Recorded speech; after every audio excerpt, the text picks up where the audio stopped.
இங்கு வந்திருக்கும் பிள்ளைகளுக்கும் இங்கு வந்திருக்கும் தந்தையருக்கும் இந்த நிகழ்ச்சியை தொகுத்து வழங்கும் உங்களுக்கும் என்னுடைய பணிவான வணக்கத்தை தெரிவித்துக் கொள்கின்றேன். சார், இப்போ வந்து எல்லாருமே கவர்மெண்ட் வேலையை எதிர்பார்த்தே காத்திருக்கிறாங்க. அந்த காத்திருக்கிறத விட என் பையனை வந்து என்னுடைய தகுதிக்கு நான் 8ஆம் கிளாஸ் வரைக்கும் தான் படிக்க வச்சேன். அவன் 2 பேருக்கு வேலை கொடுத்துருக்கான்.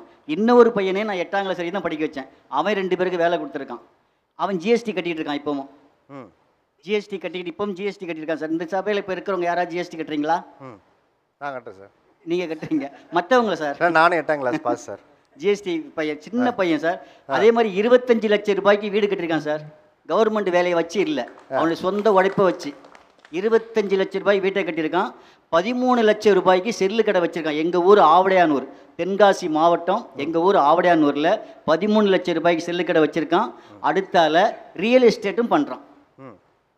அவனுக்கு வருமானம் நிறையா வந்துக்கிட்டு இருக்கு. ஜிஎஸ்டியும் கட்டுறான். அதுக்காக கவர்மெண்ட் வேலையில் போய் தான் நம்ம சம்பாதிக்கின்றதெல்லாம் ஒன்றுமே கிடையாது சார். நமக்கு இந்த வேலை செய்யணும் ஒரு ஆர்வம் இருந்தால் நம்ம தன்னாலே சம்பாதிக்கலாம். இன்னும் ஒரு பையன் 2 லாரி வச்சுருக்கான். அவன் 4 பேருக்கு வேலை கொடுத்துருக்கான். எங்கள் பையனே படிப்பு இல்லாதவங்க தான், 2 பேருமே படிப்பு இல்லை. இன்னும் ஒரு பையன் படிச்சிருக்கான், டிப்ளமோ படிச்சிருக்கான். அவன் மகேந்திரா ஃபைனான்ஸில் வேலை செய்கிறான்.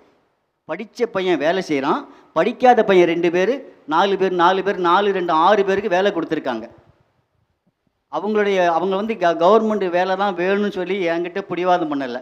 இப்பவும் நான் என் பிள்ளைகளை வந்து நான் இதுவரை எந்த விதமான கண்டிஷன் நான் பண்ணதே கிடையாது சார். இந்த பக்கம் இருந்து நல்ல வேலை என்னை காப்பாற்றினீங்க. வந்ததுலேருந்து அரசாங்க வேலைன்ட்டு நானே ஓடி போய் ஒரு ஜியோ பாஸ் பண்ணி இவங்களுக்கு அரசாங்க வேலை கொடுத்தே ஆகணும் போல இருக்கு மனநிலைக்கு தள்ளிட்டார் அவர் பேசி.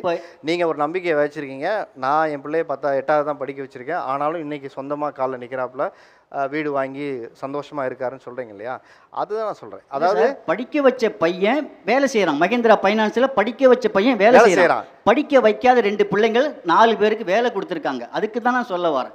அதுக்காக நம்ம எல்லாருமே அரசாங்கத்து வேலையை நம்பி இருந்தால் அரசாங்கம் என்ன சார் பண்ணோம்?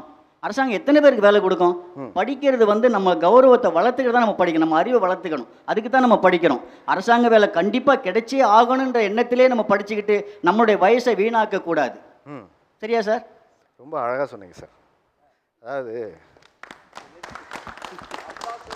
ரொம்ப அழகாக சொல்லிட்டார் அவர். படித்த பிள்ளைகள் அறிவை வளைத்து கொள்ளதானே தவிர நம்ம அதை தான் செய்யணும் அப்படிங்கிறத நிர்பந்திக்கக்கூடாதுங்கிறத ஒரு அப்பாவாக நீங்கள் ரொம்ப அழகாக சொன்னீங்க சார். எல்லா பிள்ளைகளுக்கும் நான் என்ன அறிவுரை சொல்கிறேன்னா, உங்கள் டைமை வேஸ்ட் ஆக்காதீங்க.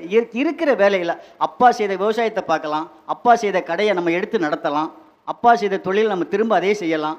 அது கிடைக்கும்போது நமக்கு அரசாங்க வேலை கிடைக்கணும், நமக்கு விதி இருந்தால் கண்டிப்பாக அந்த வேலை கிடைக்கும். யார் தடுத்தாலும் நிற்காது. அரசாங்க வேலை, என்னுடைய பிள்ளை அரசாங்கத்தை வேலை செய்யணும்னு விதி இருந்தால் அந்த வேலை, அரசு வேலை கண்டிப்பாக உங்களுக்கு கிடைக்கும். அந்த அரசாங்கத்து வேலை நம்பி உங்களுடைய எதிர்காலத்தை நீங்கள் வீணாக ஆக்கிறாதீங்க சார். இதை வந்து அங்கே சொல்ல தேவையில்லை சார், நம்ம அப்பாக்களுக்கு தான் சொல்லணும். அவங்க கனவை எப்படி வச்சுக்கணும், அப்பாவுக்கு அவங்களுக்கு தான் சொல்லணும். நீங்கள் அப்பாவை நான் வணங்கி கேட்டுக்கிறேன். எந்த பிள்ளைகள் நீங்கள் அரசாங்க வேலைக்கு தான் போகணும்னு சொல்லி வலுக்கட்டாயம் பிடிச்சி வளர்க்காதீங்க. பிள்ளைகள் வந்து இப்போ வந்து இருக்க பிள்ளைங்களுக்கு வந்து நம்ம அறிவுரை சொல்ல வேண்டிய தேவையே கிடையாது. காரணம் என்னன்னு கேட்டால் பிள்ளைங்க எல்லாருமே தெளிவாக இருக்கிறாங்க. பிள்ளைங்க நம்மளை விட தெளிவாக இருக்கிறாங்க. ரொம்ப நன்றி சார், ரொம்ப நன்றி சார். நீங்கள் சொல்லுங்கள் சார்.